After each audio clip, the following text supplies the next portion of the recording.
everybody. We're back. The Indie Corner Radio show is back. I'm your host, Jonathan Moody, and I've got an awesome guest here. Steve, or would you prefer Steve or Steven? Steve. Steve Livengood. Because I noticed on your IMDb it's Steven. You know, Eh, It's- you know, well, you put that in it is what it yourself, is. so, right? Like when you originally. Honestly, actually, it was originally created by someone else.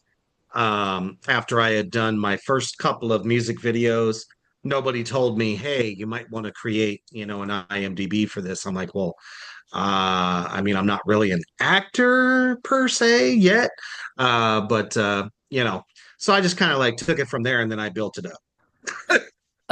So Steven Livengood, welcome to the show. What's up? And You can call me the Reaper.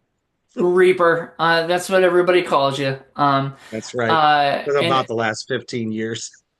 you have a persona. You have a different persona. This is actually you in your regular flesh, and like No, I never usually get asked to have my regular face on. So this is great. I usually because a lot of times I mean some people I do it for and whatever, but like I'm like after a while because okay, so I wanted to interview this one guy. He's a wrestler and he goes by the Hmm. Boogie. Do you know the Boogeyman? Oh yeah.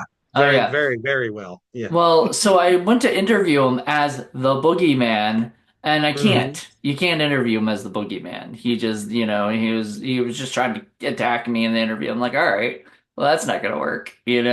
And then, so I didn't get a chance to talk to him as himself, which kind of bummed me out because the dude's been in some really big movies and things like that. Like the dude's a Sure. real actor. So, like, So he didn't get to eat the worms on podcast. no, That's a no. shame. It was like it was at a Tidewater horror, Tidewater Oh Comic yeah. Con, Hmm. Comic Con in Virginia. Have you been Yep. there? No, but I'm very familiar with it though. Okay. Well, I hope yeah. to be there as a guest one day. Well, the Tidewater Horror Con is like this. Was it next month? And Yes. Hmm. or well, this will be out like the same month. So this month, and everything.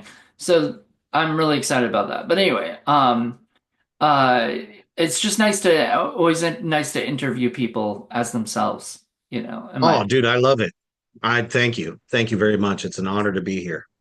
Now to go back to your IMDb stuff, and everything, because you said before earlier that you weren't really an actor at that time, or whatever. You're a No, podcaster, I right? was I was a podcaster and I was still professional drumming for a doom metal band at the time. So I wasn't out of my music career yet until I officially retired. So So you're officially retired from music? I have guested on a couple of projects, one of those being called Human the Hoof Beast. We just had a release come out that I went into the studio and recorded the drums for. Wow. But to go back out on the road, play live, I mean, if it's local, that might be one thing to get me out there and do it again. But I'm not going back on the road for that.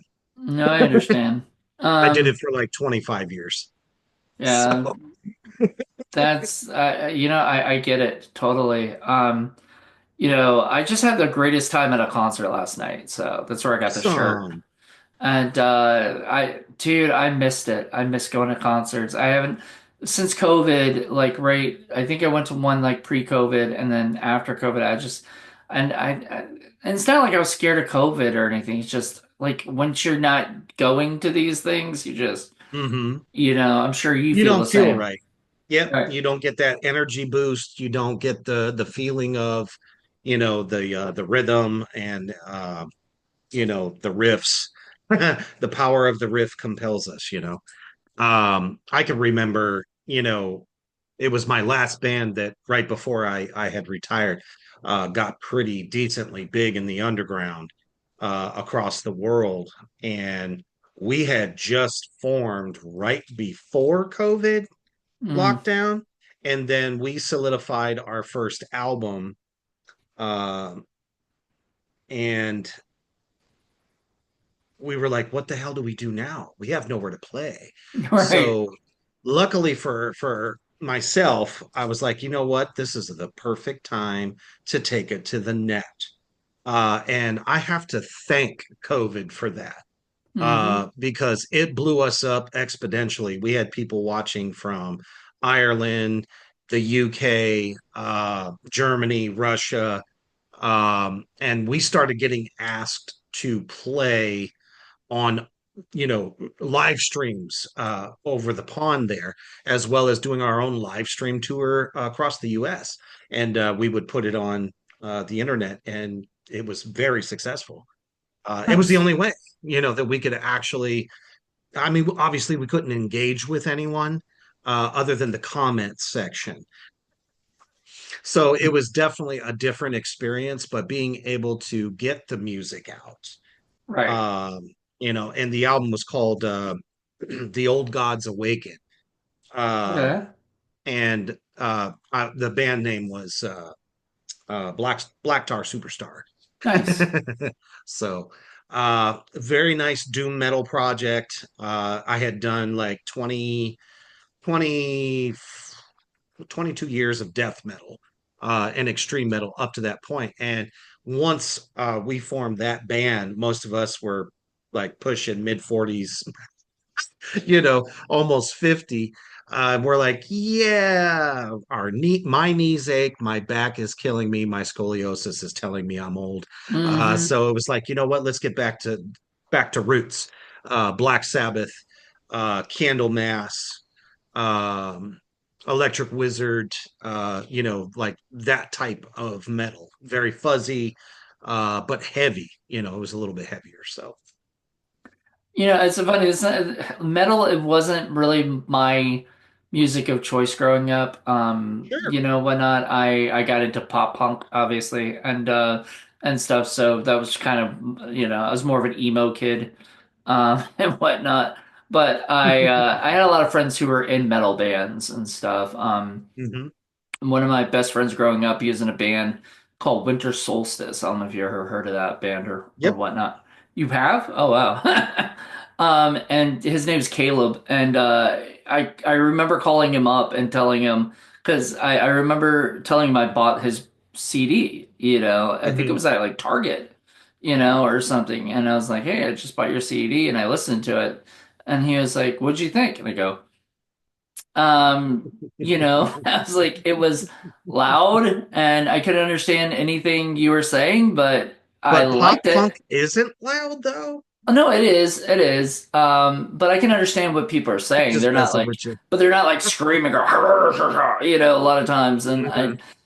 I feel like metal music tends to make, the like tries to make you not understand words because It's even their aggression.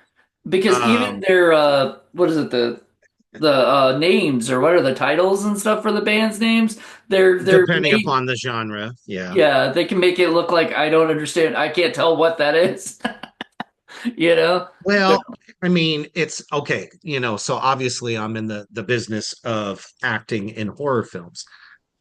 So horror and metal have had a 55-year relationship. Uh, has it only been so 55? it's only been 55, if you can believe Oh, I that. can't. But and I've always been able, because my two loves, and when I was 8 years old I discovered Black Sabbath's Iron Man, and I said, yep, I want to be a drummer. After hearing that song and then seeing Christopher Lee in the Hammer horror productions with Peter Cushing, and said, oh, I want to do that too. uh, but I had to follow one before I could do the other. So I trained all of my youth, into high school as a Hmm. drummer. Whether it was symphonic, orchestral, jazz, learning all the world types as well. Your bossa nova. I got a lot of that stuff from like big band era. So I was really, really concentrating on that. But then it's like at the same time, I would train playing drums for 2 hours after school, and then go right to my room and watch horror, especially 80s horror, obviously because I'm an 80s kid. So Mm. that's what interested me. So it's like 1 minute I'm Buddy Rich behind the drum kit, the next minute I'm Kane Hodder learning all the Jason movements and how to properly hunt somebody down. You know, and that's just I did it for years. I was definitely an outsider as a kid, and that's okay. I never cared. I was me. I was the weird guy. Uh, but I was always like, clouded in darkness at the same time. So it was a great marriage.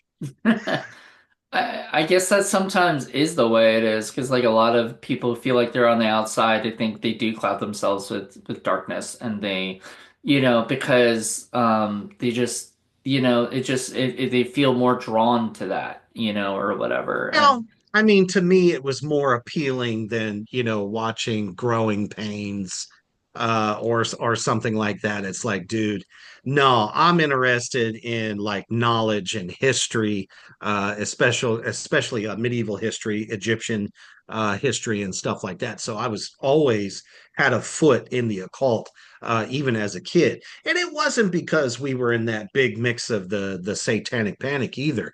I thought that was all bullshit. I'm like, these, dumbasses running around going, I'm going to kill animals and get myself on the news. I'm like, you fucking jackasses. That's mm, not what this shit's about. and, right. and we all know it today because nothing's gatekeeped anymore. It's, all Mm, over the internet. You want knowledge, you know what books to go to and find out what it's really all about. uh-huh.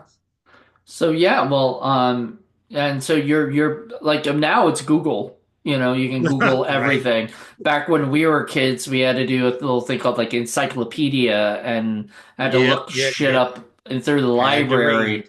You know, and Hmm. now I just go to the library to buy DVDs because those are where DVDs go to get sold these Or days. Walmart in the $5 bin. No, they used to, I don't know, like I feel like it's disappearing. It's gonna be gone in Is it like really? See, yeah. you know what though? I'm a firm believer that physical media isn't going to die, because all the horror cons and tattoo cons that I do, people still want to buy that physical copy. They want my signature, which is like surreal to me because I'm like, dude, you want my signature? Okay. How much do you And then they want to, charge? How and much then do they want you a picture.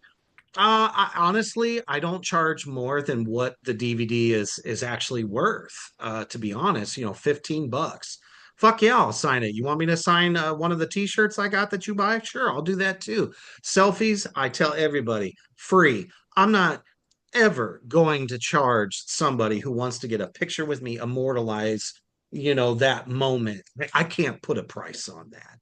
Uh, that's a generous thing because there's a few including like Kane Hodder will mhm, after I met him and everything I've known him for years mhm. he sometimes will do like a free picture with me but he'll Nice.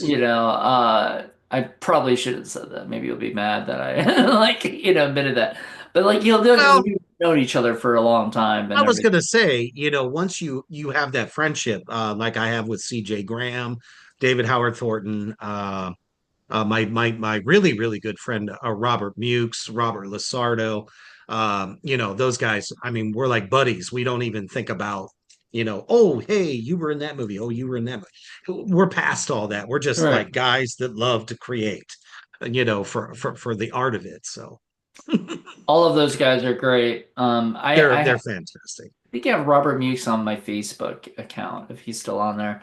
And Probably. Robert Lasardo I've met at a horror convention and just everybody, all those guys, just like they it's so funny because they all of them play like killers or bad Yeah. guys and just like you, they're some of the nicest people in the industry. Except I You will wouldn't say. know it. I will say Kane's a little bit of a troublemaker. I left my wallet at a bar at the bar once, and he told this guy to keep the wallet. And Oh, so the okay. guy came up to me and was like, "Hey, you left your wallet at the bar." I was like, "Oh, thank you." And he was like, "Kane was trying to get me to keep it," and I was like, "Of course he was." He's the You know, ultimate pranker, you he know. is. It's because inside, I think we're all still those kids that Hmm. grew up watching, Universal horror, Hammer horror, all the great black and whites, all that early stuff, especially 70s horror was, man, that was a trip. Did you ever get to meet Sid Haig before he passed? That was my one regret in life is that I've never been able to. But as many people that tell me you embody him, you are like the next level, Captain Spaulding. I'm like, you guys are seriously going to make me cry Hmm. because that particular role um, has been one of my favorites, especially for like speaking roles. Because originally, I always wanted to be a creature actor. I wanted to be able to be these different monsters, these different, killers, slashers, whatever. Hmm. And then, once, I saw House of a Thousand Corpses for the first time, I was like, I have a voice now. Right. It's not that I couldn't talk, but I was like, he embodied the most sinister uh killer archetype that I could think of. And the way he did it with his crazy humor and just everything that he brought to the table for that role. I mean, I was instantly in love because I remember watching him, in the Foxy Brown films back in the Hmm. 70s as a bad guy, just a regular guy. He was smooth as silk, man.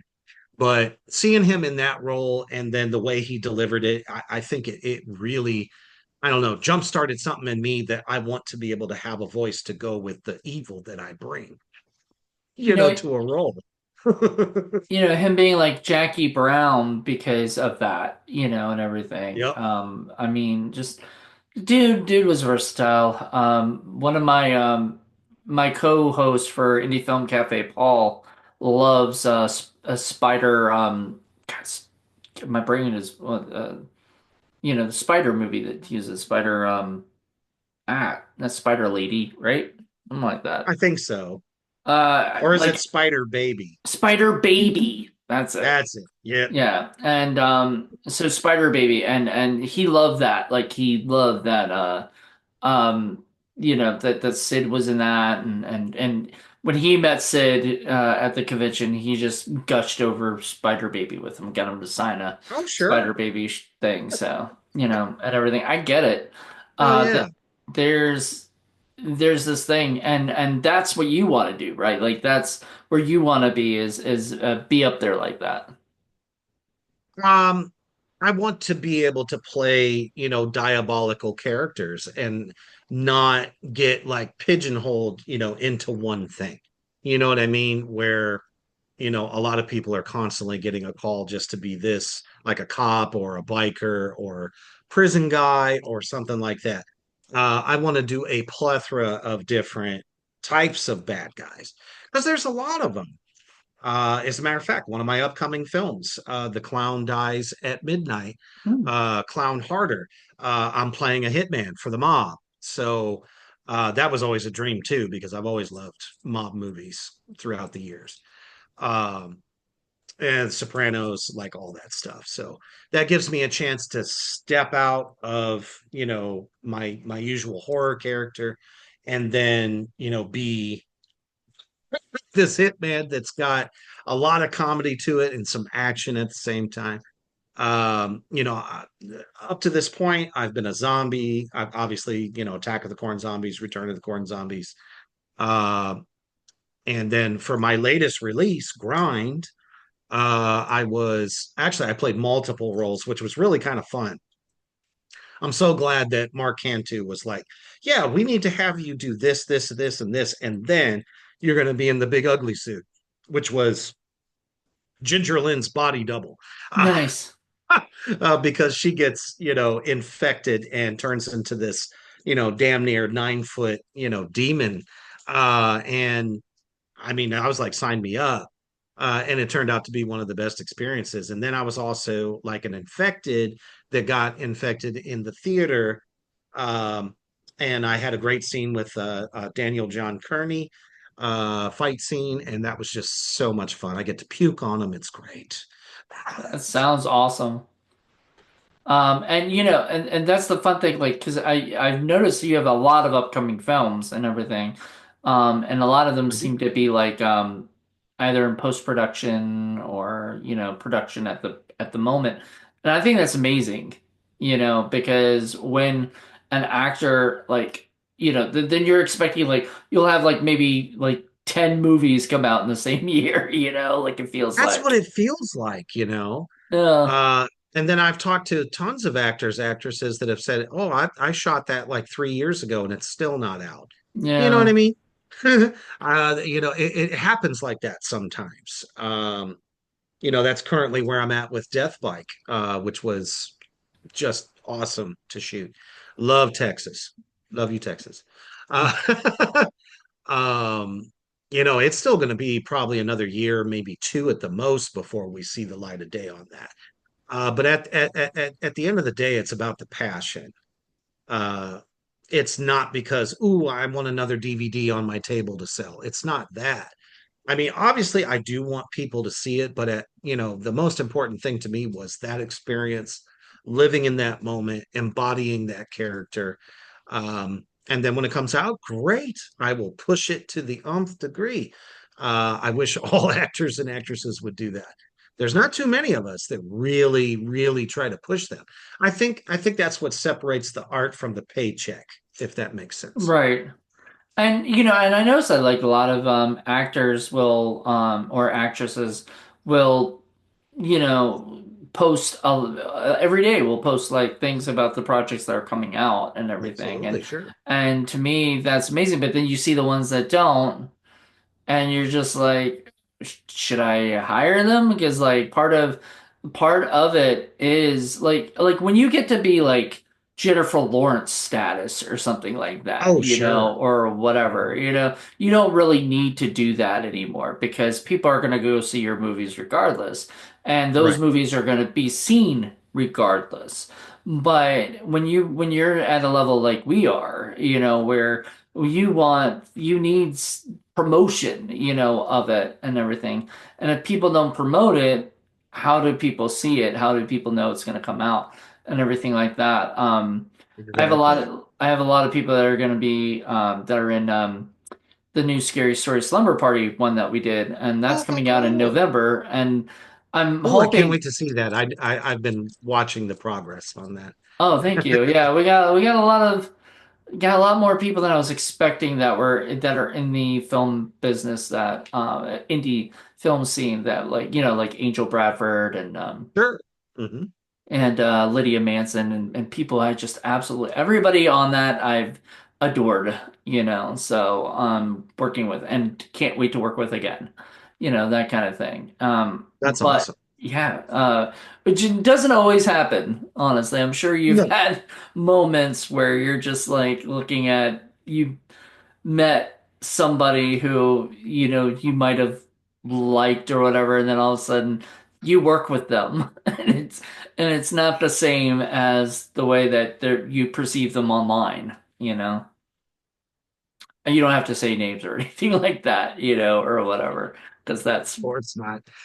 I think it's very clear, and that's why I think a lot of actors, actresses get hired is not only are they good, but they really truly have a passion for it.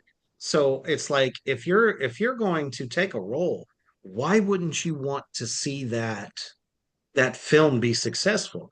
So that's the approach I took because people again, here's that relationship between being a musician and being an actor. It's like, well, if you want people to hear your music, you're going to want to push that as hard as you can. And we didn't really have up until the latter part of my career, we had the internet, and that was the easiest way to flourish. hmm But as an actor, I'm like, well, you know what? I've been doing my podcast show, Reapers Underground. At that point, I think it was like a year and a half into it. And I'm like, well, I'm going to use my platform. I got some followers, I have some fans. They like what the show's about because I highlight the best in underground entertainment across the board, not just film, but film, music. tattoo arts, sideshow, all that stuff. Whatever dark art, strikes me as something I think everyone should know about. So I'm like, well, I'm interviewing some directors and some actors, and I'm like, well, I'm gonna start promoting their stuff because I can feel the passion. I love what they're doing because it's the most creative art form in movies today because the mainstream is dead. Let's be real. They're And not, they're just rehashing old plot. This is very creative, very good storytelling. I've always been a huge purveyor of like the campfire, the art of the campfire stories, that mm-hmm. would scare the shit out of you as you're Right. sitting in the woods, Well, and that's what I'm seeing. And I'm like, well, Attack of the Corn Zombies. Yeah, I'm playing a zombie, but damn it, I'm gonna be the best big fucking zombie I can be. And I'm gonna show up, show out, and make sure that people notice what the fuck I'm doing, right? mm-hmm. So I do because I've been studying, Return of the Living Dead, Night of the Living Dead for aeons.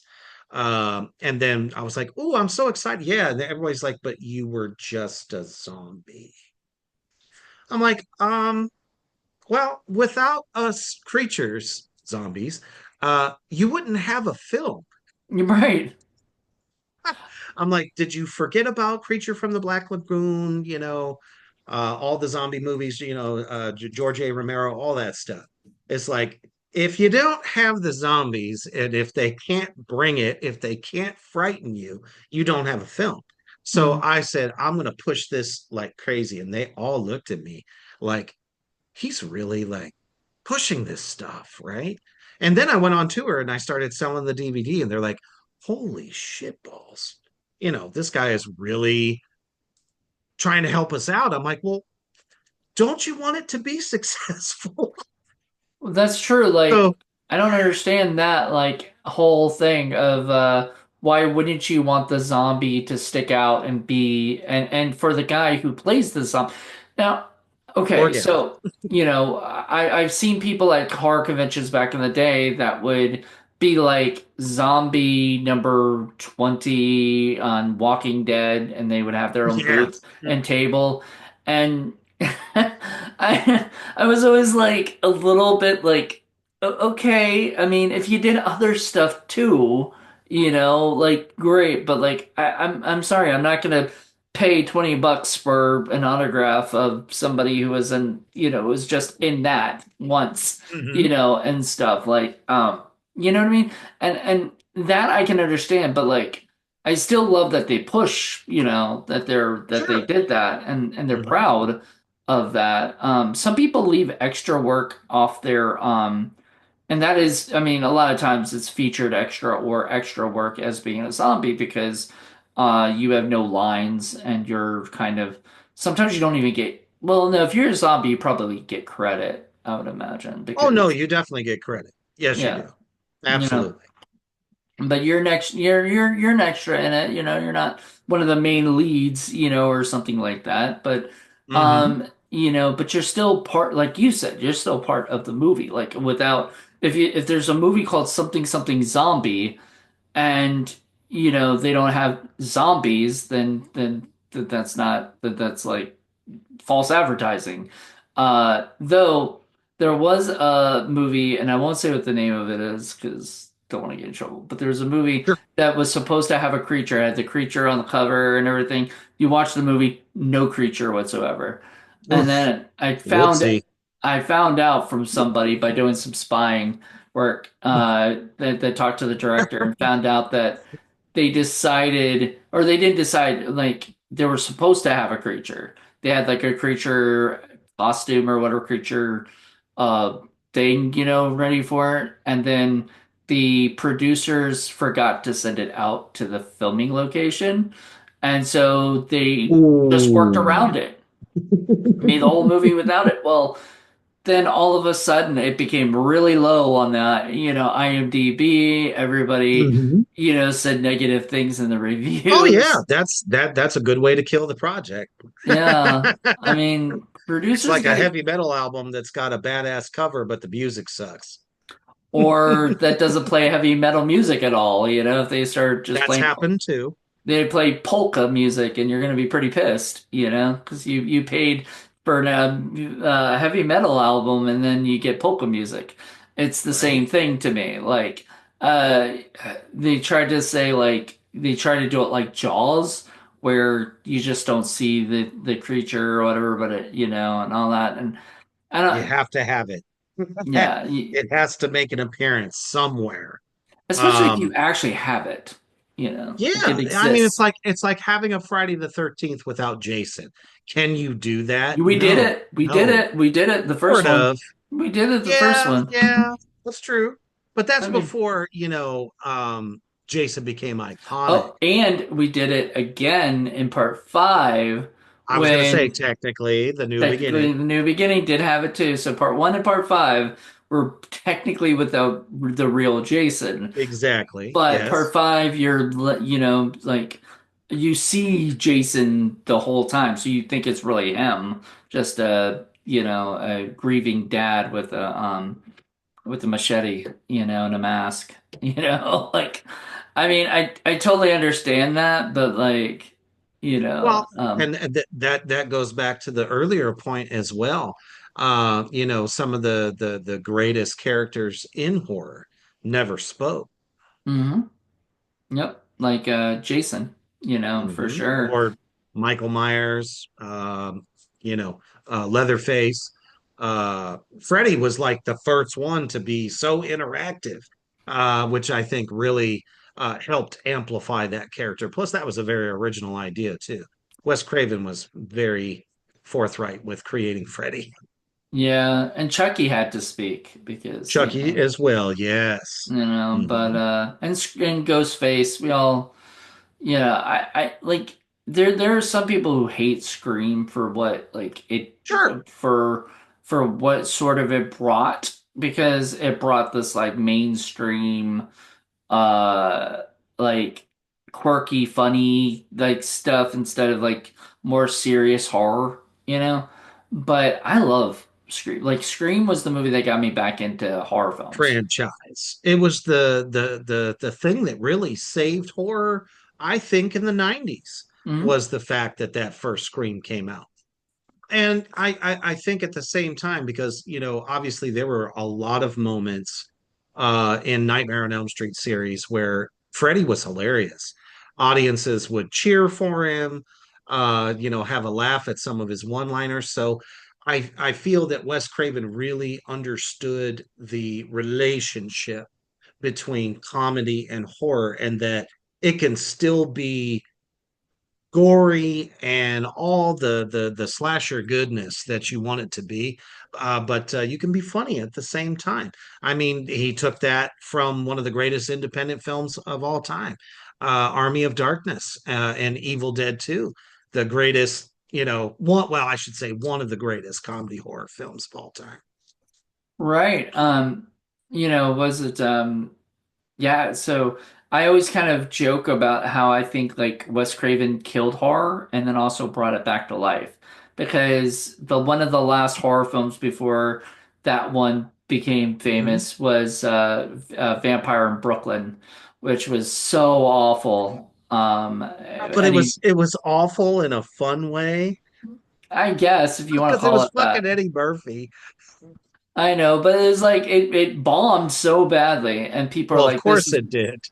and it had humor, It which, did. but it was a different kind of humor, I say, like, or whatever. Very much so. Because like that was more like what like Scary Movie would have been like kind of thing. It didn't really Ahead take of its its, time. Yes, I would yeah. definitely say that.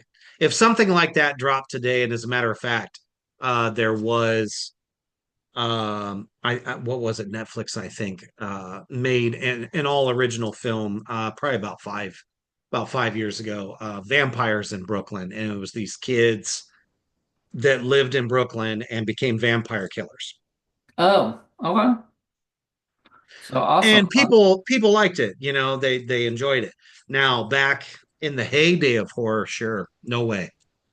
Yeah, because like yeah, because well, so if you look at horror, you know, and how it started and everything. Like it started whatever the 20s and 30s Right. and all that, maybe even 10s. Nosferatu. Exactly. And all those wonderful movies. And then it was sort of jokey with things. My Paul, my co-host, would normally call about that because like the what's it, oh my God, we just did that podcast. We did a podcast on a movie, but we there's all these movies that sort of become uh that actually started making it more serious. And Yes. then things became too serious, maybe, you'd say and stuff. And Ooh, oh especially in the 80s. Movies like, The Maniac, uh, yeah, the Town That Dreaded Sundown, you know, exactly. very serious, very, make your heart pound out of your chest type shit. Or Halloween. like Last House on the Left, Oh yeah. Yeah, things like Well, that. yeah, that was kind of bad. That I don't Movies think that was even like, very funny. That was not yeah, no, you definitely couldn't laugh at that. no. And then even though I was able to meet David Hills Have Hess. Eyes. That's another one. I got to meet David Hess before he passed, Oh and wow, stuff. that's Yeah, awesome. he was so mad because he was well, he told me like his son owned like did his music, like owned his music thing. So if I wanted to ever use his music for one of my projects or something, to Hmm. contact his son Jesse. And so I was like, sure. So I did contact him after he passed, and Jesse had uh agreed, if when and where, if I at least, let him see the project and stuff, he would let me use his dad's music and stuff. I hope that Oh, still works because man, some of his music is so freaking good. so Um, important. The mm, soundtrack has to fit the film, mhm. and it helps to, you know, with every emotion that's being conveyed. And that's one thing I can say about Chris Shern of Kissing Castles. Each one of his films, the music is like fucking stellar. To go with each scene and building that tension, giving you the release, and then giving you the oh shit moments. Mhm. Oh man, yeah, he's fantastic at that. Well, it's good. There's not many people who are good at that. We joke on Indie Film Cafe sometimes saying that like, if there's like a bad song, it's Oh yeah, that inappropriatemusic.com, like it just doesn't fit with the thing because there'll be like something very serious and then there's a bound check bow bow kind of music and you're like, or something like yeah, like you'd hear in a '80s porn or something. yeah, and you're like, what? Or Why is that in elevator there? music. Yeah, you're like, why is that in there? Well, they They're probably like, couldn't oh, get. it was free. I didn't have to pay for it, so I put it in the film. But there's so many. I mean, honestly, there's actually so many good free stuff that could work. You Yes, you definitely. just need somebody who actually knows music. Yes, has an ear for it. Absolutely. Now, I want to get back to something you said earlier about like Hollywood, like mainstream stuff. And you're kind of saying that right now, mainstream films are sort of, pushing more remakes and, other things. And that is a very, almost universal like feel because studios are afraid to do something original because they feel like Blumhouse used to be the way where they would take something for only like Mhm. $1 million and they would try to make it as good as possible so that they could make 20 or like $100 million off of it, Oh, right, and stuff. $1 million. I mean, there's independent directors, filmmakers across the country that would die for for a the chance million for $1 million to do a dollars. $1 million film. Are you kidding me? Well, Hollywood's trying to I have steal to all say those. wah. I have to say wah at that. I can't help it. Um, I have everyone that knows me knows that I absolutely 100% detest the mainstream. Um And if you're afraid to do this and you're afraid to do that, um, that's why there's no pioneers left, I think, in mainstream film, because they won't take those chances. They're like, oh, I got to worry about being PC, and I got to worry about, not pissing this person off, this group off, whatever. Not, well, I'm sorry, Terrifier. Look what happened. You know what I'm saying? They broke every fucking rule in the universe Mm, to make their films, and now we have the birth of the newest and one of the greatest horror icons of all time, Art the Clown. Art the Clown, baby. And you know what I'm saying? So you can't tell me that being afraid or afraid to get this return or that return. That's why those filmmakers need to think like the ones that are in the trenches. You know, uh, we're going to make the best thing we possibly can with the budget we got. We're going to be very practical effect and good storytelling. And I have to say, a lot of the ones that are killing it right now have great actors and great scripts. And of course, good effects people that know how to make something from nothing. Kind of like oh shoot, his name Joe Castro.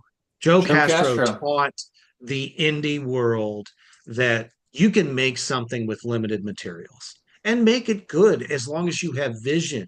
You have that artistic mind to bring some of these creations to life. So it is possible.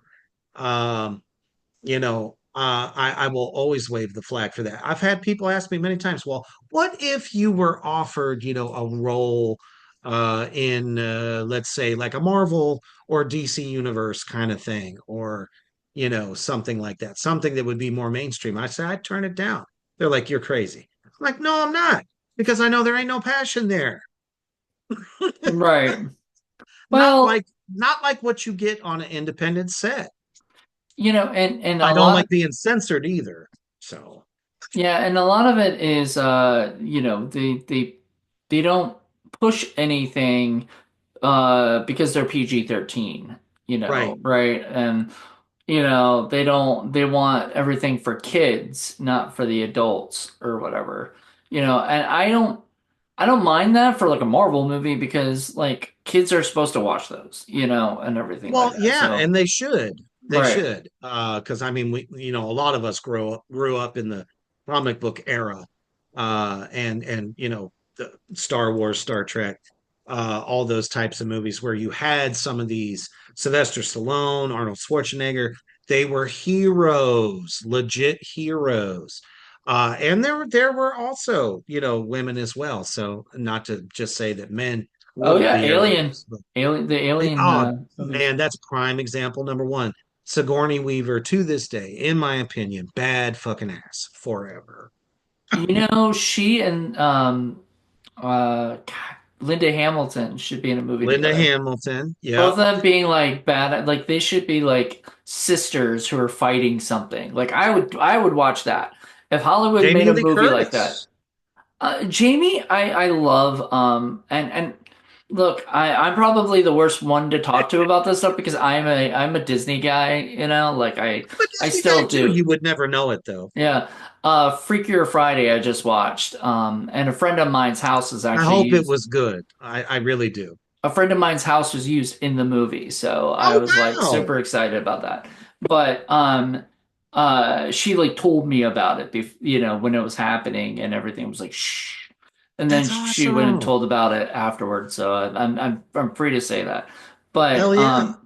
that like to me anyway, Freakier Friday, like I like that stuff, and stuff. What's wrong with But that? There's nothing wrong with having those there's guilty pleasures. I don't think I'm not guilty about it though. I don't feel any guilt. I don't care. I love what I love. But You go. yeah, but For I mean, real. and I do love horror. Like I went to see Terrifier 3 in the theater when it came out. Nice. I was super excited because I was like I think I remember when Terrifier 2 came out in the Hmm. theater and like my mom was still alive around then, and she was like telling me that there was a movie that apparently grossed everybody out to the point like where somebody actually went to the hospital or something, Oh my goodness. and Was everything it else from Exorcist? no, it was Terrifier 2. Oh, okay. And I was like, oh, I remember those commercials. They did some of that for the paranormal activity films too, like the those commercials where you would see the reactions from the people in the theater. I actually thought that that was brilliant, hmm, absolutely brilliant, because let's not just sell you on the story, but let us show you what all. I guess because we're the weird people, we're the gothic people, all that stuff. So it's like they're showing all the normies going into the movie theater, and there they are getting the shit scared out of them. Well, fuck. I mean, why wouldn't you go check that out? You know what I mean? I thought it was uh, brilliant. I think it was hilarious because I remember seeing a documentary on Paranormal Activity, and the girl that was in Paranormal Activity, Katie Featherstone or something, I think that's her name. I remember hearing that she worked at a restaurant, right? And that Oh, movie okay. premiered across the street from Oh, where she was working, and she was just serving because like sure. she didn't get enough money to like and acting like she Aw. wasn't getting a lot of stuff from that yet. She got Mm-hmm. it after that movie became the success it was, but before then. And so the people that come out and watch that movie, and at the end they thought it was real. Yep. They thought that it was like a documentary or something, and stuff. So when they went to That's the see her, they're like, "Wait, you're still alive?" And she was like, "Yeah, like it's a movie, you we know." got you. We fooled you. Like I think people, and that's always kind of the best thing when you can make a movie that people literally got so sucked into that they thought it was real, you know. Yep. Other than some filmmakers, I won't say a name or anything, but there's a Yep. filmmaker who I just saw a documentary on him, like exposing him or whatever. And Ooh, yeah, and apparently he naughty had time. what? I said naughty time. Yeah, apparently he had really tortured people from what I understood, and stuff. Like Oh my I'll goodness. have to tell you about it later, but I don't want to say anything Yeah, because that guy, definitely. that guy's a not a person I want to get on my bad side, on his bad side. Yeah. No, not at all. Unless you need to But give me a call, I'll come in, I'll take care of it. yeah, I'm sure you will. The dude's an old man now, so he can't do anything. You can't hide from me. The Reaper, the Reaper will come and get you. Now tell me. Okay, let's go to that. How did the Reaper come into anything? Like where did you come up with this? It is, and it's funny you say that because when Flash and Bash Film Festival hired me, come in as a guest. He had me listed as the Reaper. I'm like, I'm not taking that credit. I'm not the Reaper. I am a Reaper. Hey, Reaper. But honest to goodness, years ago, I was playing in a deathcore band slash death metal band, and they kind of had the Slipknot idea going. Everybody had a nickname that we wouldn't go by any government names. So you had to have a nickname and you had to have a look that kind of went with what everybody else was doing. So I was like, well, okay. I get this because obviously, student of metal, I know what's going on in the current trends. And I was like, well, shit. So the one guy's name is Psycho, the other guy's name is Schizo, and so on and so forth. So I'm like, well, they took those ones. So maybe I should go darker. So obviously, thinking about myself inside and all that stuff, I was like, well, you know what? The Grim Reaper literally kills everybody. So when I'm behind the drum kit and every show, I am literally, reaping the crowd.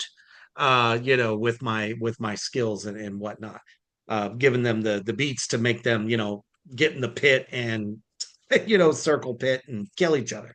Oh God, yeah. So I was like, that's it, Reaper, that's it. And man, little did I know, because all of them were wearing masks. And I'm like, I'm not going to do that. I'm a drummer. I sweat. I am the human machine behind the double kick.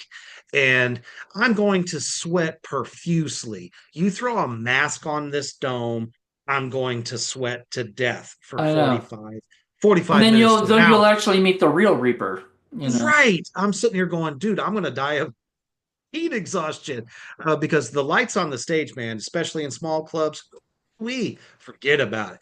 So I was like, you know what? I'm going to go ahead and start doing makeups. And I started doing makeups, and show after show, I started, a lot of girls would come up and be like, "Wait, man, I really loved what you did. And your makeup is so cool. I've never seen anything like that." I was like, cool.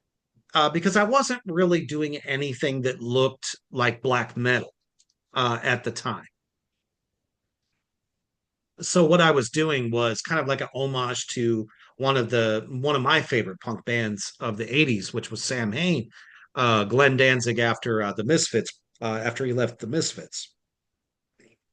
So I would drench my head in blood, and I had like blacked out eyes and drew like veins and shit on my face.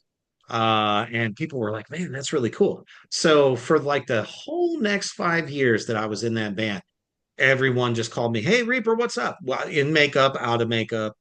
I'm like, dude, this really kind of caught on. I'm not sure why, uh, but it did. And then once I got into Black Tar Superstar, and then and that's kind of the funny story of how my podcast became what it is. I was giving an interview on our latest album, The Black Flame, and because none of the other band guys, none of my bandmates would ever do interviews. I was always like the spokesperson. I swear it's always the drummer, right? Right. And so I'm like, all right, well, I'm gonna go ahead and I'm gonna do this. So and it was a live on video uh Facebook and YouTube thing. And I'm sitting there, I've talked about the album and had a great time, whatever. And once we got off broadcast, they're like, dude, you are hilarious. You have such a great personality. Would you like a show? And I'm sitting here going, the fuck you just asked me? Hmm. You- do you want to do a podcast? I'm like, well, I never thought about that. Um, it was kind of a network that was very horror based and stuff like that. So I was like, well, okay, so if I'm going to do this, it's one night a week, no big deal. I got the time. Hmm. Um, I want to focus on everything that is independent. Because throughout my entire career as a musician, we never had a voice. There was no one that we could go to other than like try to bribe a DJ at a radio station that we were friends with to play our song or announce, that we're going to be playing here, we're going to be playing there. Because on the indie level, you don't have publicists, you don't have, record label muscle behind you. Were we on a label? Sure, absolutely. But they didn't put any promotion behind you. It was still up to you to get yourself out there, before Spotify, before Pandora, before, all the things. There was no DistroKid. So I said, you know what? I would like to be a voice for the little guy instead of, oh, let me see if I can get this big star or that big. I didn't give two fucking shits about that. I said, you know what? Let me try to help. Let me give back, you know, after years and years and years of grinding, Hmm. literally, to get any kind of success as a band. Um, and I started getting messages from people on Facebook like, "Hey, man, I love what you're doing. There's nobody talking about independent anything." And I was like, "Yeah, I'm trying to diversify." So obviously the metal community got behind me, and I did a couple of director interviews. like James Dean and some other notable people as well. I think I had a Bill Oberst on, Bill Oberst Jr. Bill Oberst Jr. is David. awesome. Oh, I love that man. He is just a phenomenal human being. Period. And some other people. And then all of a sudden, I was able to get Erie Vaughn from Danzig, and then John Christ, the from the original Unholy Fab Four. It's awesome. And people were just like, dude, I want to be on the show. Can I get on the show? Can I do this? I have this new project, blah, blah, blah. I'm just getting flooded with messages. And suddenly it's like, okay, this is actually coming around. Like it's catching. I'm like, cool. Am I getting paid? Fuck no. And I don't care about that. I'm not doing it for money. Um, and then, as I started, having more interactions with independent directors and writers and producers and stuff, um, they're like, you got a great voice. You got a great look. You ever think about acting? And I'm like, well, since you mentioned it, See, there you go. From the beginning where you were talking, where like in the beginning of your life where you're like, well, I like Vincent Price and all these Mhm. different movies and stuff. I want to be an actor. But you like pursued music first and that I became think your it's because that was the easiest. It just came really? easier. Well, I back then, I know, guess, I know. back then, because Yeah. nowadays it's easier to be an actor than it was back, Oh, because 20 years ago, you bet your ass. Yeah. you're absolutely right about because like as long as you had talent as like a Yep. drummer, you could always land a band, because there's so many drummers who like leave their band or their band breaks up or whatever, but then they go on to like another band. And so you'll see like some drummers that were like four or five bands and everything and they had nothing to do with like the starting of it. They just were asked to Right. come in and be a part of it. Hmm. And so as long as you have talent, for that and you're really good at it and everything, you're gonna, and you're able to get exactly what they want. But then as an actor, it's not just about your talent. It's about your look. It's about your it's about if Personality. yeah, That's a big part of it. Danielle Harris even talked about it where she was being interviewed by Rob Zombie, and Hmm. they did like a switch thing where they both interviewed each other. And I don't know if you ever Nice. saw that, but it's an amazing interview. And she was talking about how uh, she she hates because she's like short, and Yeah. she hates Still like gorgeous though. she hates like in-person auditions because Yeah. when somebody sees she's short, they automatically rule her out, Which like is for a role. so terrible. Yeah, which is dumb. Um, Because she's talented. So they should just look at what she's able, her body of work, and they can always put like lifts, in her well, shoes of or course, something, or there's make her. camera angles, all that type of stuff. Yeah. In fact, the funniest thing is I just met pop punk singer Lolo the other day, like last night, for the first Nice. time, and she's taller than me, right? Hmm. And because I'm a short guy, but I always thought she was shorter than that, So I saw her, I was like, oh Sure. crap, she's taller than me. I was Well, like, it's just like everybody thought that Glenn Danzig was this huge hulking guy, and he's like 5 foot nothing. You have know? you watched his movies? Oh yeah.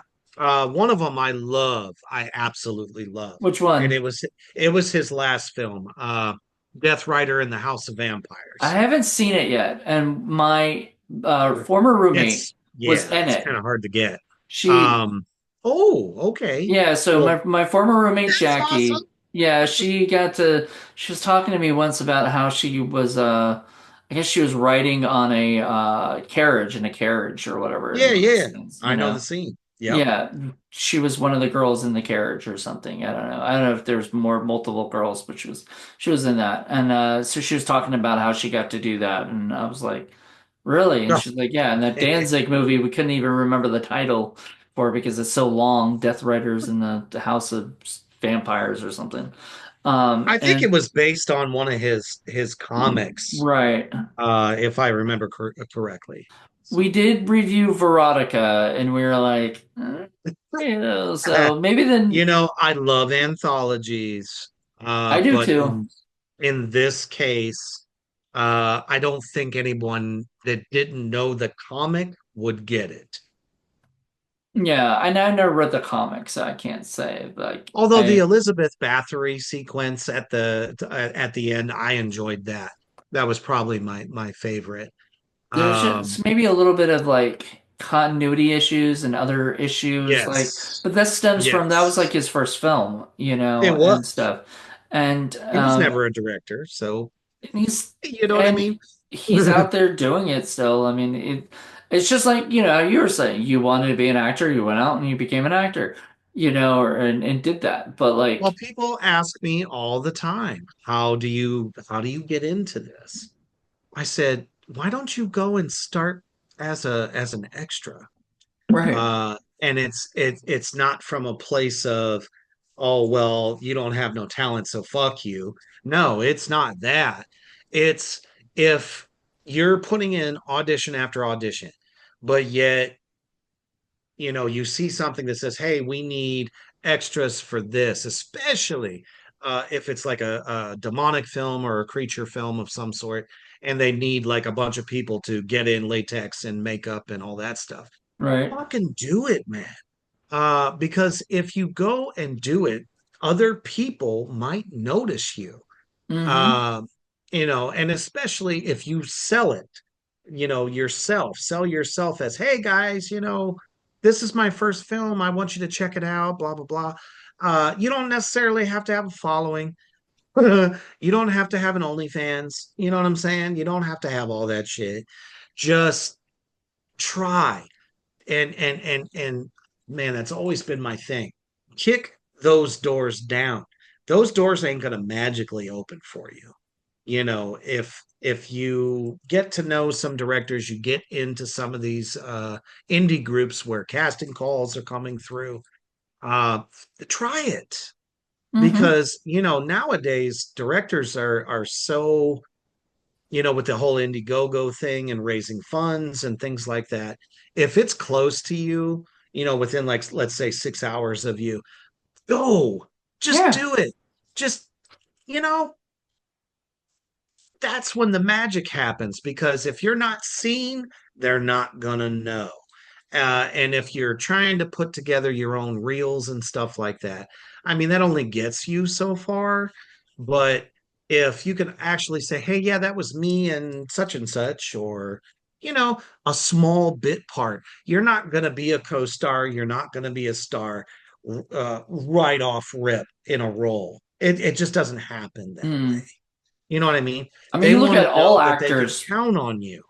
Yeah, you look at all actors. They have Yep. to. Even Sylvester Stallone did not star as like Rambo in the beginning or Rocky as the beginning, and he even Mm-mm. talks about that in the Expendables documentary about how he started Yep. with being just a small part or an extra or whatever, and he Yeah. was mistreated on set for being an extra, and since then he Yep. said all everybody gets to eat, with everybody else, no matter what. Like that's his thing because he felt like, and I think that's amazing. Like I feel like when you when you work your way up, like I myself, I started directing little things, Sure. but I still went out and I acted in my friends' movies, playing small parts. I played an extra in Plan Hell 9 yeah. as a zombie. I It's don't fun.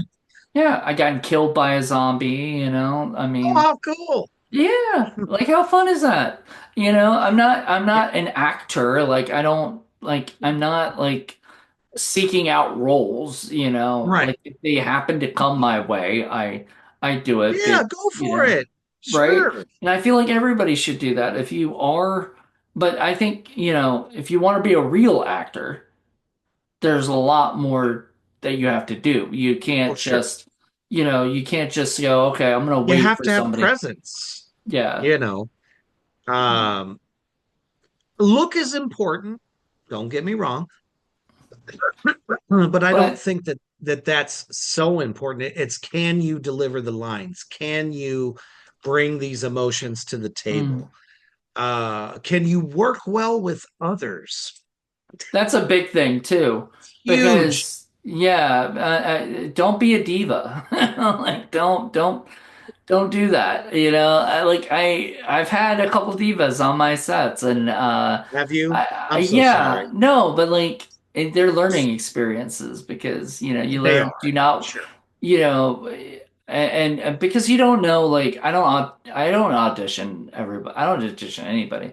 If you look like the part, you feel the part, I'm gonna cast you, and you're in the movie.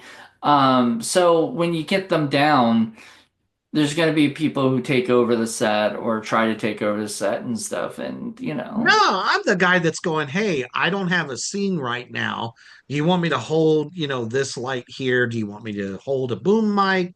What can I do for you? Can I go some, grab you some coffee? sometimes that Something works. like Sometimes that works. that. Sometimes I'm telling those people, just go sit down somewhere because, Well, that's fine too. I It's like, know. okay, I'll go fuck off over here for a minute. Right. You know, And I love that because like because I'm not trying to get people down, but like sometimes the set is already chaotic enough that that's true. when people want to Yes, help out is wonderful, but it's also like I like one of my first sets that was chaotic. We had like it cost me $3,000, and I had to beg, borrow, and steal from, and to I get the feel that. $3,000 without the stealing part. Well, of course, I don't think I stole anything, but of uh, course. we had to get the short done. It was a short film, Yeah. and it was just like I just didn't know as a producer how to delegate things. So I was doing everything, and then I had a producer, that was on set with me, and he was like, "What do you want me to do?" I was like, like I don't know, whatever you want to do, because I'm doing most of it because like, and I still have that problem. Like when people are like saying we need to get a social media person and everything. I had one for a while. He left like last year or something, and Oh, it picked it up, and it wasn't a bad thing. I wasn't sure, really utilizing him much anyway, and the main reason was because everything that I would have him was going to have him do, I would have had to give him to do anyway, and that was like taking time out of just uploading or putting stuff up, right? So sure. if I sent him stuff, I could have just done it myself. And I'm just like, and that's how kind of I view. I'm sure you're kind of like that too with some of the stuff you do with like Reaper's Underground and things. Like you feel like you wouldn't want to have a social media person taking over, right? Well, no, because if they don't have, ah, and I don't mean this in a conceited way, if they don't have the same mind that I do on how to properly put a promo together, and it's like I could trust that to a point. Some of my co-hosts do put some pretty cool stuff together, and I always make sure I give them free reign for that. But at the end of the day, though, a lot of the promos that I put together is me and me speaking with, stuff in the background, very creative kind of videos. So to fully hand that over to someone else, yeah, I don't think it's as personal as if I'm not the one doing it, if that makes sense. Oh, totally. And that's what Especially drove. if I have to do the most of the work, which is, speaking. Right. Well, if you're going to be there doing that already, and you know what you Hmm. want, you might as Right? well do it yourself. And so that's kind of how I view it. And Nothing so wrong with that. and and Um, and then it isn't, but it does take time out of schedule to do oh, sure, writing or whatever else is going on at that moment. And so I get why people would want me to, or whatever. Like sure. Paul always No, wants absolutely. It's a that. lot of stress. It is, but It really is. But in some ways, it's good stress. yeah. It, Um, for me, it's more or less if my director says, "Hey, can you do this for me?" I'll be like, "Fuck yeah, of course." I'm not. Johnny Depp here. Right. I'm not going to go, oh, I can't do that. I'm not gonna say that kind of shit. So that's kind of You're like what I'm trying to convey with that is, be open to if your director or somebody on set says to you, hey, you don't have a scene right now. Do you mind doing this? You really should say yes. mhm. Now, if you say, hey, go ahead, take a break, hang out over there, then you do that too. You follow the ship's captain. That's Right. that's kind of my whole thing. Yeah, you don't argue with the ship's captain, Nope. not on set. And you don't try to take over either. You don't try to say, well, Well, hey, can you shoot me from this angle? Or, there's nothing wrong with an actor coming up with ideas, but not at the end of the day, it's up to director, cinematographer to say, okay, that might work. I had one actor who I didn't I guess I didn't tell her the timing of the shoots, and stuff. Hmm. We didn't have like a was it a sheet, a call sheet, that had like Oh, the yeah. times. Hmm. Plus, we it was one of the craziest shoots that we've ever had because we were shooting outside at night and we thought that would be have no problems. However, Sure.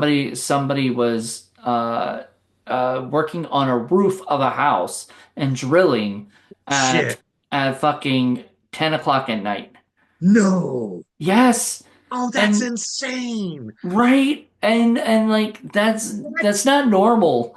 And so, Oh, it's you not. know, and so, like, we were just like, okay, we have really bad Man. luck whenever we do outdoor shoots. Because, like, we did one Mm. outdoor shoot and we didn't warn the neighbors we were doing it in the afternoon. And somebody decided to mow their lawn. And so we're like, okay, well, they're done with the lawn. That's good. And then they started weed whacking. And then and I was trying to tell somebody to go talk to them, like, they already started doing all that stuff. It's wrong now to say something. So then they started You working even on see their what you're whacking at that, time of night.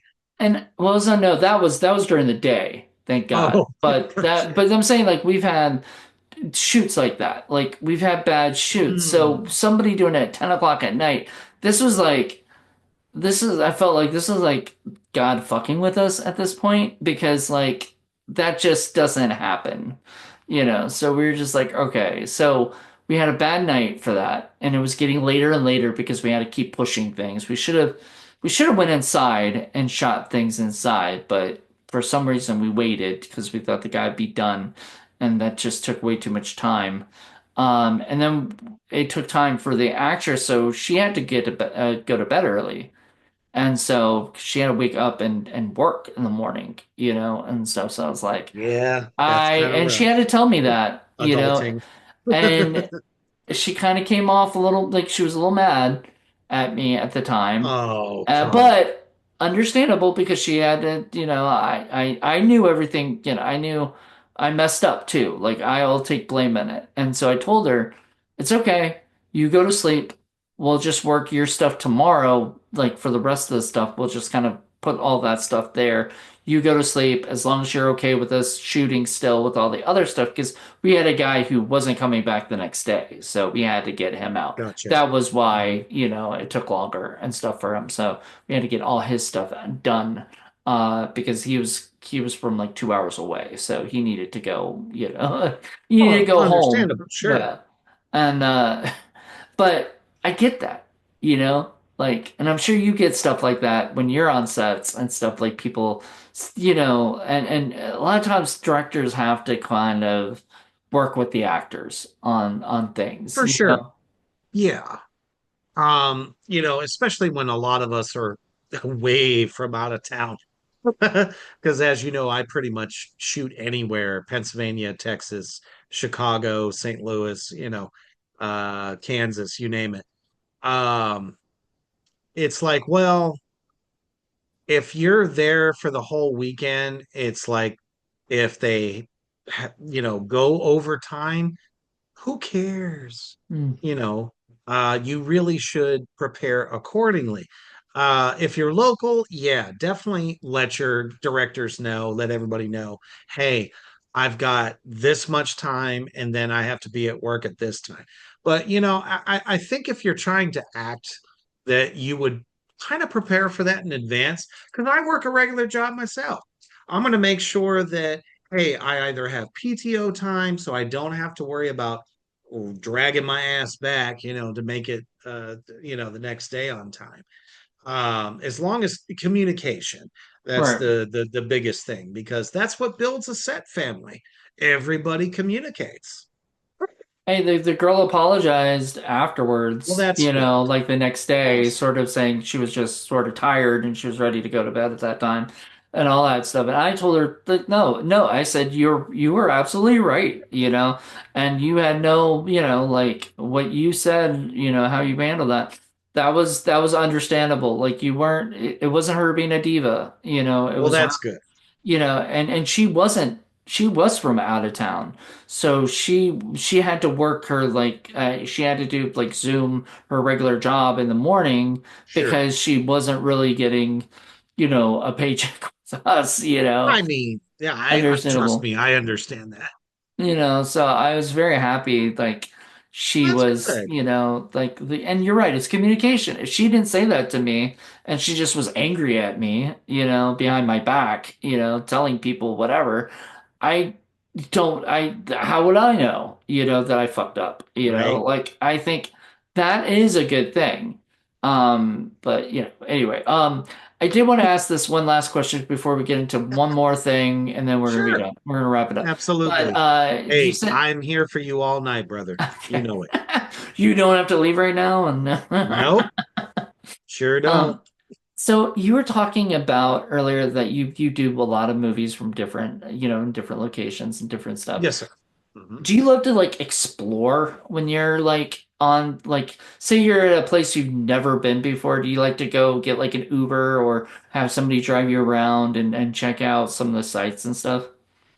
Absolutely. I don't know. I'm what they call a road warrior. So most of the roles I do, I drive to, because I really do not enjoy the airlines system. I don't like flying. I'm a Viking. If you put me on land or by ship, I'm You're good. good to go, Uh, yeah. so that's kind of like one of the best things about, and I travel all year long in between doing films as well, conventions. So, especially if there's time, Mhm. if the film that we're doing is not super like strict and there's time for me to roam around, sure, absolutely. I love meeting the different people, especially of the town. You kind of get a sense of where you're at. You know what I mean? When you Mhm. do that, not just your gas station or, fast food restaurant or whatever. If I'm in a town that's got some like really cool stuff that you can check out, fuck yeah, I'll do it in a heartbeat. Um, every time, it was actually the first time I ever went up to Chicago.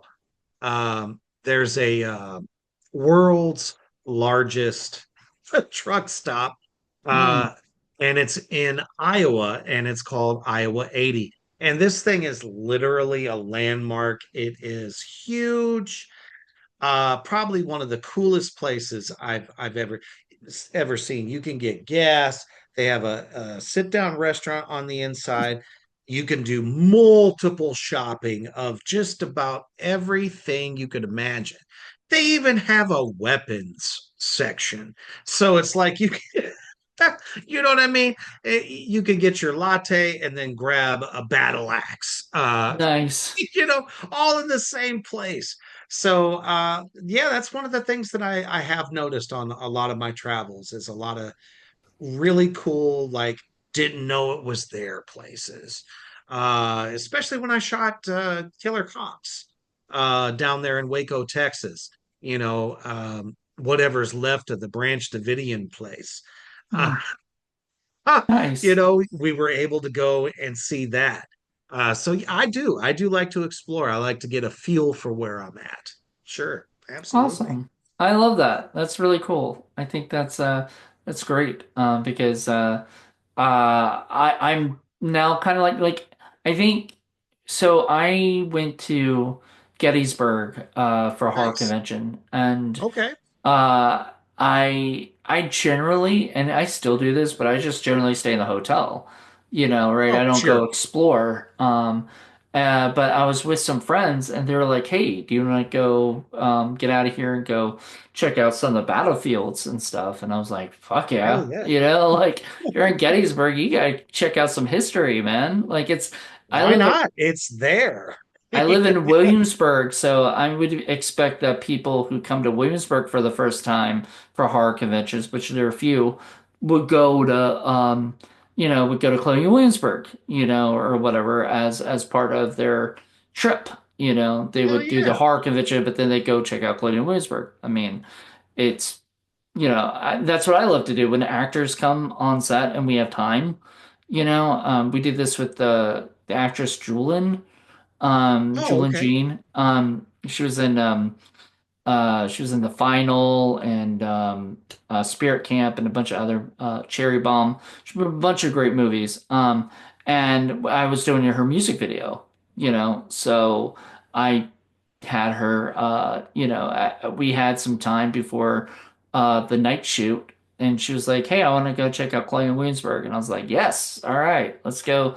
Let's go bring you around, or we love showing people Fort Monroe because that's where our podcast studio is, and everything. So we That's love, badass. yeah, it's Yeah. just fun. And it's more fun when you're showing these off or you're out, checking them out because it's nice to be in the city, but like if you have time, go places, do stuff, don't just sit around in your hotel and like wait till your, call time. Go check out, Something.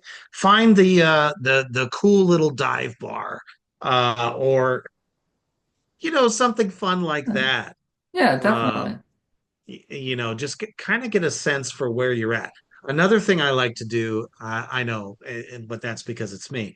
I love checking out like new graveyards, Hmm. because there's no two cemeteries that look the same. Uh, I guess it's a little bit morbid, but I find it beautiful in a way. Because so many of the little mausoleums and different headstones are just so amazingly crafted. Uh-huh. Uh, you just kind of get like I don't know. There's nothing like it. I don't know. I enjoy it. Have That's all I can say.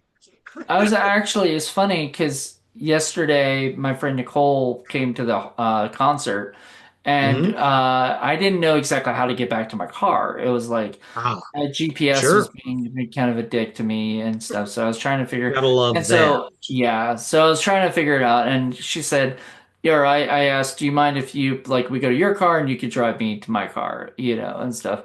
Lo and behold, I find out like it's a 20-minute walk, or a 30-minute walk. Oh, It felt like it was geez. a long Yeah. walk from Hmm. the concert to her car, but her car was right next to the Hollywood Cemetery, and man. I'm kind of No. bummed out that I didn't say, "Hey, in the dark, let's go," because she went that day. She went yesterday to like check it out Hmm. beforehand, to get ready for the concert. I should have done that, I mean, not during the day. I don't think I had time, but like I probably should have gone during the day because, check this stuff out and get, But you ever heard of Hollywood Cemetery in Richmond? No, no, no, I have not. It's a pretty big cemetery, so that would be a place you would love to probably check out if you're around here, That's like Richmond, Virginia, right? Right. Yeah. Yeah, man, I keep hearing about so many great cons, films, being done down there. I'm trying to break in. I really, the Yeah. farthest I've gotten is Pennsylvania. So, Well, don't worry. Hopefully next year, we're planning to have you come out for Hell Watch Guardians, so that would be great. So, oh no, I am there. yeah. You'll have to, somebody will have to like grab me and try to keep me from leaving. Well, here's the thing, because Richmond also has a thing called Guar Bar. I don't know if you've heard of Oh that. my goodness. Yes, and it's actually run by Mike Fuck yeah. Dirks. my Yeah, yeah. And have you heard of it? Have you heard of Guar I Bar? have. Okay. Yep. I just didn't And realize that it was there. I just didn't know that. yeah, it's there. Ballsack runs it, Oh and my everything. goodness. Throw me in the meat grinder, damn it. He's Let's do this. he lived down the street from me, by the way. Like he lived down the street, Mike That's Dirks. incredible. Yeah, he played music on my deck, like, Oh, how and stuff. cool. It was like when I was a kid. Like I don't remember any of it, but my sister told me all about it, and I was like, "Oh, okay." I mean, because she was friends with him, and stuff I growing mean, up. that's fucking amazing. They're great people. All right, Great and then people. you hung out with Guar? No, I have never hung out with them. Honestly, I hate to say it, but I've never even been to one of their shows. I've just always been a Surprised. fan of their music. I've watched, a lot of online concerts. Man, I don't know. My life is much like a movie. It has always been. It's like every time that they came to where I was, there was always something that I had to go do that I couldn't go. Yeah. Which is unfortunate. I mean, it took me 30 years to see King Diamond in Oh man. concert, and I finally did it. It was a great, great moment. My brother was there, and my oldest son was there too. We had such a great time. It was beautiful. I've So, heard that whenever they get kicked out of a bar for being guar and doing the stuff that they being the do, guar that they are, being the guar that they are, yes, I like that.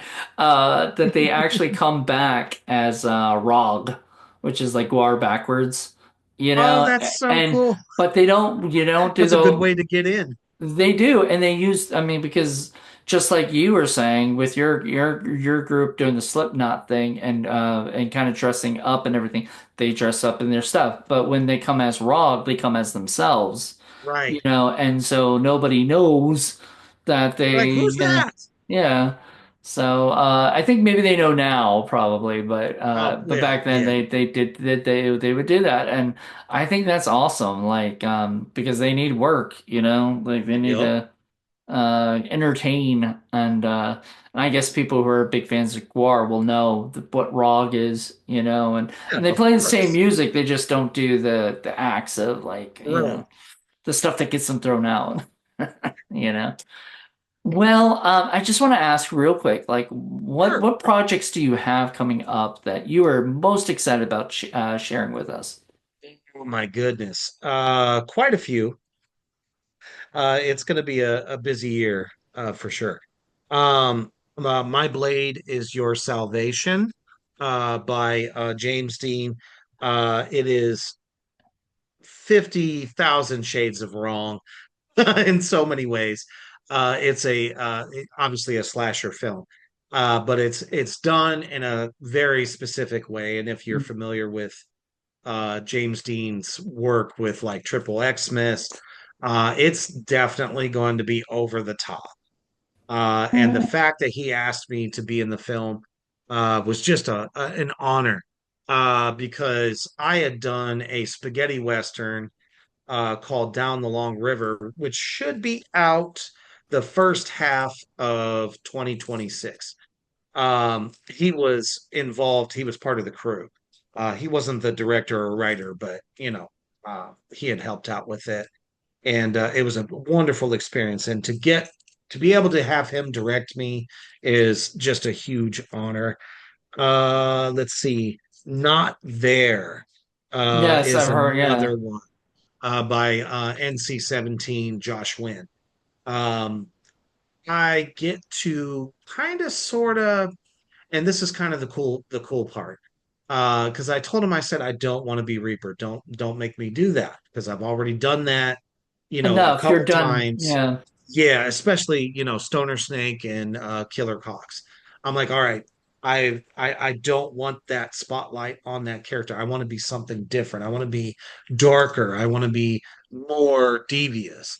Uh, and he's like, well, I would love to have a crypt keeper that introduces the film and then comes back at the end after all the chaos, happens. And I was like, dude, the Crypt Keeper and me are like best friends. I grew up, watching Tales from the Crypt. So I would love to create a character based on that. So I'm going to be like this mortician. Nice. That's really, really dark too. Came up with my own lines and everything. That one I'm very, very excited about. Obviously, the clown dies at midnight. Clown Harder with Derek Brosh and Cheevy's Film Oh yeah, Productions. Derek's great. Because this is a step out of horror, which is fine because I want to be able to keep one foot in the fire, one on the ground. I want to be able to diversify as an actor. Where, like I said before, I play a mafia hitman named Carlo. And we have this like relationship between myself and the clown. It's kind of like those buddy cop movies that were so famous back in the 80s, only in a more fucked up way. And I love that. So I'm very excited about that. Now, one of my personal favorites that's coming up in November, The Slab by Michael Farley. Hmm. Um, I've always wanted to be in, I know it's fucked up because I'm a Satanist, that I've always wanted to play a priest in a horror film because I feel like it's, just blasphemous and fun. I get to be a priest in this film that is performing an exorcism. Uh, Nice. and I think it's going to be so much fun because I mean, I've always been a fan of possession films, exorcist films of all different kinds, especially like, obviously the Exorcist series. Although part three is my favorite, and I think everybody knows why. Because it's bigger, badder, and scarier. I love the first one. I got mad love for the first one. First one's Uh, great. I I also enjoyed the last exorcism series. There was two films. Um, Definitely a darker take, and at the end of the second one, evil wins. Hmm. Something we've never seen in a Wait, in a are you exorcism kind of saying situation. were you saying they were called the ones that are called The Last Exorcism or Mhm. okay, I was gonna say not the Last Exorcist movie, I hope, No, because no. that was terrible. Oh no, that was fucking The- and that was so absolutely bad that horrible. they said no to a sequel to that, and that Right, was I think they thought that that was going to be a guaranteed sequel because it was made by the Halloween guys, or right. whatever, But Yes. yes, but no, that was awful. And Blumhouse, then don't I do would that again. say, yeah, definitely. The last one that I would want to mention is Midnight Maniac. Nice, We haven't filmed that yet, obviously, and they were for a while. It was one of those films that, due to funding and stuff like that, I'm like, they were like, we don't think we can make it, because it has like Lisa Wilcox, and my dear friend, Felissa Rose, is in that film. And then we got word about, I want to say about 3 months ago, it said, guess what? We're back on. There was nice. a whole new Indiegogo, and I was like, that is going to be my first straight up LA production. And I am so all in. I love the direction that script is going in. Um, Kind of an ode to slasher films. So, and I've never done a project in California, so I'm Have you very been to excited. California? Nope, You've never been to Cal? Oh, you're gonna love no it. sir. You're gonna love it. It's yeah, I lived there for like a year and what was it, 4 months and stuff, 3 months, and I Uh, absolutely well, I picked the worst year to go, which was 2020. oh Um, no, well, you know, sorry. in my defense, first of all, how would I know? Well, But sure, like nobody could have foreseen that. But I bet even you as a drummer at the time, like right before everything, you probably thought 2020 was your year, man. I It was a really did. I really did. everybody And did. it ended up being a blessing in disguise, but at the same time, it sucked. I put on a Mm. bunch of weight and had to go on a diet. Oh, that's because you were stuck at home and that's all you could do, pretty Exactly, much. Like everybody, I feel like did that, Like, for uh, sure. my roommate, we would try to just figure things to do. Like we would go to the beach because the beach was open, and Yep. everything. But like Mhm. everything, almost everything was shut down or whatnot. And I mean, it sucked, but Oh, it did introduce us to Zoom, So this is right, like things like right. this we're able to do, and I got a lot more podcasts out of it, which I don't know if that was a blessing or a curse, but like because that's what we would do. We'd be like, oh well, we got time to work on this, and I then think, yeah, between creating and, you know, just trying to get that human interaction, I think is what got us all through that. hmm um, and in some cases drew people closer. I think, whether just friends, creative, associates and stuff like that. I think we all kind of grew closer and got each other through that period. So exactly. I feel that. Yeah. Well, I just want to say thank you so much. I feel like, a lot of people got to really know you as the person, not just as Reaper, I'm and not as everything. scary as I look. Yeah, I think you could probably still pull it off if you wanted to, or whatever, I think you could. I don't think you're, I don't think I want to fuck with you, like, but also Big teddy bear. I know, but I mean, you have to have a little bit of that, like, I will fucking kill you if you, like, fuck with me kind of That's thing. just genetics, man. I think that's just what I was born with. I didn't always know that I was going to be 6'2", 52-inch chest and, arms that snap your head off and Right. Well, you I know what I mean, mean? but when you got I to be feel it that way, there's probably people probably are a little intimidated. Even if all you the do time. come off as a teddy bear, you might be a scary teddy bear first, and stuff, and then they I have to get could used to. be. I guess we're gonna find your new role right there. You'll be a Right? scary teddy bear, There we go. Let's have the demonic, Care Bears film. scare bear. I'll scare bear. There we go. Oh, that's beautiful. That'd But be a yeah, blast. yeah. I mean, I think you'd only be able to do that in what is it, animation? But animation is getting Eh, easier. You know, true. is getting easier these days. Could be a video game. That would be fun. That could be fun. I don't. Yeah, I mean, video games are I'd play it. also sort of getting easier to make these days. I know people who can make like you Insane. a Nintendo game, and Right. stuff like that. And I was just like, I mean, it's for like computer, but like you can still play it like a Nintendo game, like a scroller. I'm like, man, like that's awesome. Like we're living in an incredible age right now that I don't think people take full advantage of, Oh no, they most definitely don't. And I think that's because people are always looking backward. Sometimes I do because there were certain decades where I felt like things were simpler, Hmm. in a lot of ways. But on the other side, when it comes to creating and being able to get your creative passions out, I think this time is fantastic for that. It's so fantastic for promotion.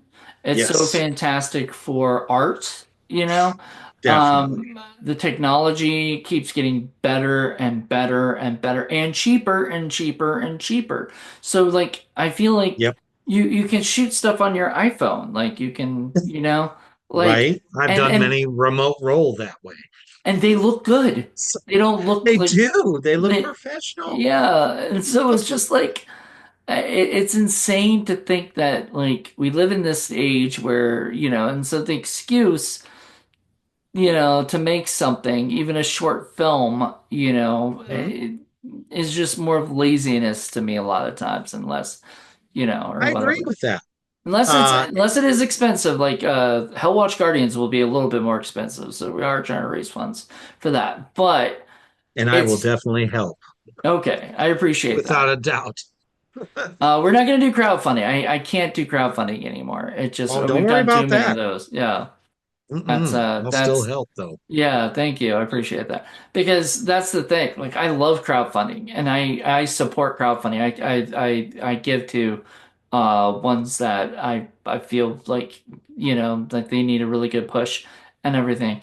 But the problem with it is if you've done a lot of them like I have and they get Same. like only $200, and stuff, and then you're not able It to make makes the you feel movie. Yeah, you're not able right. to make the movie or whatever, it's just a pain in the ass.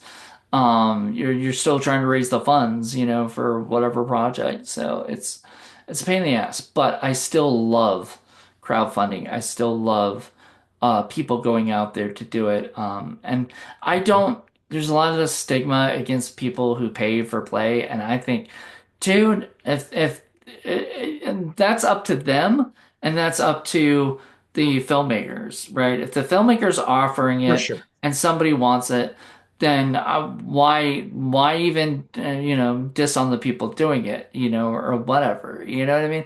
I Well, don't. and that can open the door, for some people that want to break into the industry. Hmm.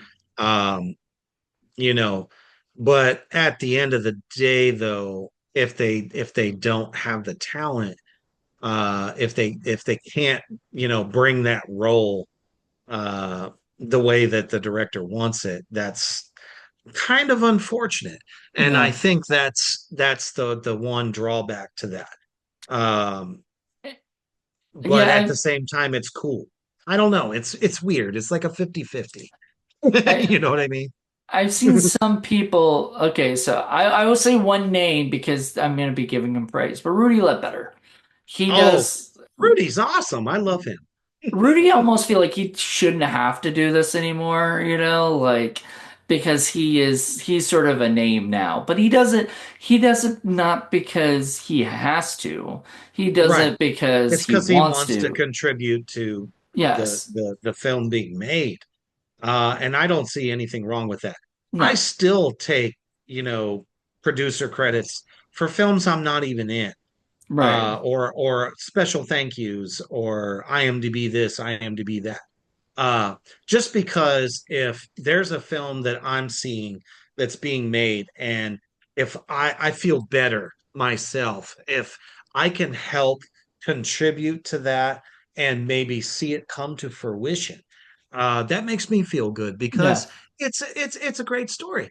And that's why when you mentioned, Hell Guardians, to me, not only is that like a dream role to me, but you told me the concept, went through and explained, and I was like, dude, this is, yeah, Well, this you're is the coolest thing ever. So whatever I can do to help ensure that this thing gets made, I'm gonna do it. And that doesn't, I don't feel like that looks bad on me if people want to say, oh, Reaper, you're paying for a role. No, I'm not. I'm investing in something that's part of my future. exactly, and literally a lot of it is just paying for people to come out and giving them a place to stay. Right. That to me is like and food. Like because we always this is the one thing that Sick Flick Productions, our company, always says. Like no matter what, we're gonna be that company that will feed you. Like you.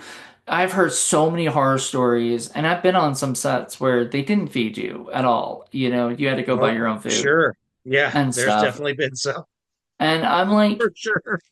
I don't know. Maybe I've gotten bougie because I've been on like because I worked on a couple Lifetime sets like as an extra in Lifetime movies, That's and awesome. Yeah, and their catering is off the wall, like Oh, I'm sure it's insane. I yeah, it's guarantee it. real food, and That's one shit. of those networks that's like, we have so much money we don't know what to do with. They probably do. They probably Yes, budget. do. Yes, let's just go into the food budget. Yeah, and I'm okay with Well, that. and I'm sure they care about how it makes them look because they don't want anyone, in the industry going saying, "Oh, those motherfuckers were I terrible." mean, I came You know. I came back 4 times, but I also came back because the guy that was the production coordinator became like was my roommate's friend, and he Oh, how cool! right, so he All asked right. us to come out, and then she did it twice, and Mm-hmm. then I did it 4 times because she the couple of other times she was just like I got like I'm too busy, I don't have time, There ain't no shame in, hey. in my opinion. Yeah, but she was busy. She had a life. I didn't at the time, so I was like, I'm down, There you to go. do, and they were all different types of Lifetime movies, like the thriller. Then there was the Christmas movie, or the mom battling, for custody, and that kind of, all The that tear stuff. jerkers. The tear jerkers. Which my scene would have been funnier had they left a scene in there anyway. But also the definitely tearjerker because they had a movie called Breast Cancer Bucket List originally. Oh, And fuck. That's yeah, crazy. is that a great title? I would have loved to put that on my resume. Apparently that did not last. It became List of a Oh, Lifetime. Became List of a damn. Lifetime, which I thought was well, you know. The better title would have been Breast Cancer Bucket List, starring Shannon Doherty, in My it. goodness. Yeah, so got to work with her before she Can't beat passed.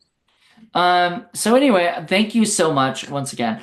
This has been an honor and a pleasure speaking with you and chatting with you about this stuff. How can people reach you? Like, what's your social media stuff? Links. Oh, I make it so easy. It is Facebook, Reapers Underground. You can also find me at Facebook, Black Flame Entertainment.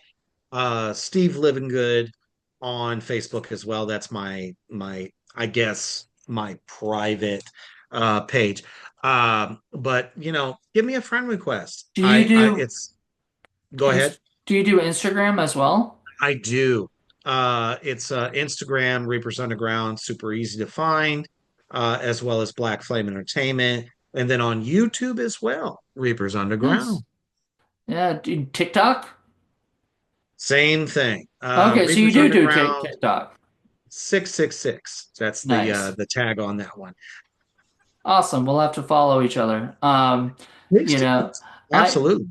that's the one thing I hated TikTok for the longest time. I thought Me it was too. dumb. People are doing dances or whatnot, and I was like, this is for like eight It's year too olds. trendy. It's for Yeah, kids. it's for kids, and I was fine with that. And then I had a friend of my roommates at the time. She was doing TikToks, and I was like, "What the fuck? Why you're It's you're like, why are you doing this? you're And you're then everyone's you're in like, your but you can make 20s." so much money. Well, she And I'm did. like, She but I don't care about money like that. and You then know, I learned that you can just put your clips up there, get some more attention to your podcast and things like that. And I was that's just the like, payoff yeah, right there. exactly. It's another set of eyes. So I was like, all right, even though I don't like anything that this platform stands for, to me, it's just another way to spread the dark word. Um, and I don't know, I was just talking about this the other day. I was like, if it wasn't for all the things that I do, the fact that I entertain, I mean, even my personal page, Steve Livengood on Facebook, I'm still like funneling advertisements. I do like a lot of, funny memes and shit like that. And Mhm. I also try to do some inspirational stuff, like a lot of self-care because I'm a huge purveyor of mental health awareness. Mhm. And that hits super hard in the indie world, Yeah. from directors to actors to everybody involved. And I feel like, we are so close as a community that we have to be looking out for each other. And I use it also as a way to try to uplift others that are in this business. You know, I see post after post. I've had 20 auditions, never got a single call back. I'm like, nah, you need to keep doing this. Number Don't 21, stop. Yeah, you know, exactly. You you, just don't know. For every 50 that you don't get, 51 might be your number. You just don't know. you don't know. Uh, You got to take the chance, like, and you got to keep you going do. because Hmm. if, well, I kind of view like that. Like, you should uplift people. However, the thing is, There ain't enough people doing it, I can tell you that. if they can't, I wish they would. I know. There's a few like Jason Horton's out there, like, Yeah, sure. spreading the love and a Very lot. inspirational. Very inspirational dude. Love that dude to death. But there are a lot of people who don't focus on other people, like filmmakers that just focus on themselves. Like they Yep. don't even like other people's posts unless they've been tagged That's in it. crazy. Unless they Yeah. were involved in it. Yeah. Yeah, unless they were That's tagged. fucking terrible Yeah, to me. that's not like to and like one specific filmmaker, I can talk to you about it later, but one specific filmmaker, he was told not to, not to ever, promote other people unless they're part of your projects. Do not, Oh, engage in other people's that's stuff unless crazy. you're because it's and I What, can't for never do that. competition's sake?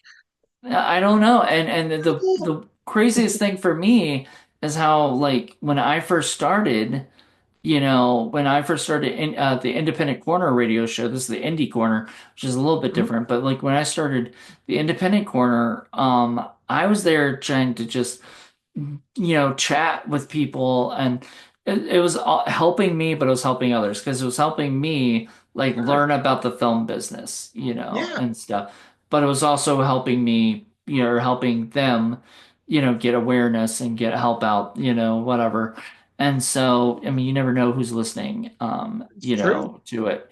Very Somebody much could so. be like, "Oh, I heard Steve Livengood on the show, and he sounded awesome. I'm gonna cast him in my next movie," You and never know. you just don't know. And You so, just don't. this is why I don't think people should turn down things that they, because they think they're above them, you know. Ah, Um, don't do that. yeah, For real.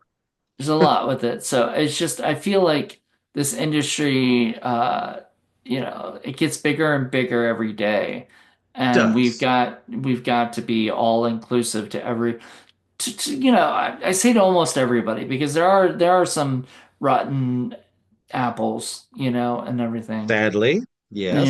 Drama but does have a place it all to does. its own, unfortunately.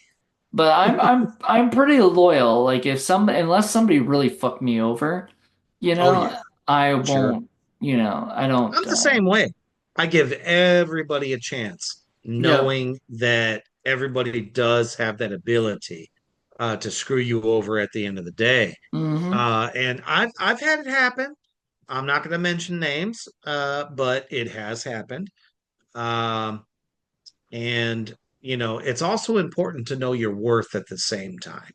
And I don't mean that necessarily in the financial sense, but just as a person, don't let people walk all over you Hmm. because they're going to look at you as, oh, you're always going to do this. And if I call you, you'll come at my beck and call.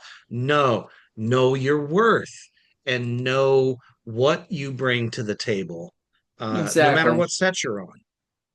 Exactly. But I also like your thing of like, if you got downtime and you just want to help out, feel free to ask.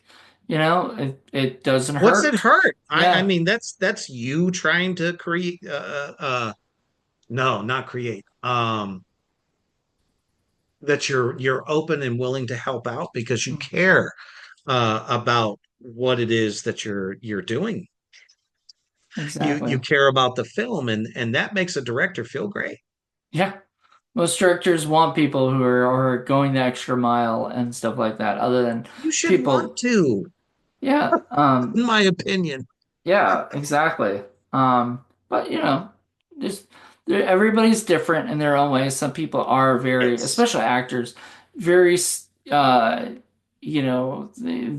want to be left alone because, they're got to get ready for the next part, next scene or whatever. And they don't want to be bothered, kind of thing. But I don't see you as a guy that's ever going to be like, hey, I want to be in my trailer. I want to have green M&Ms only, I've got to, right, No, definitely I've got to have not. a my therapist in my, Nope. telling me, right, No, I want is and that's another thing. It doesn't matter who I'm doing a scene with.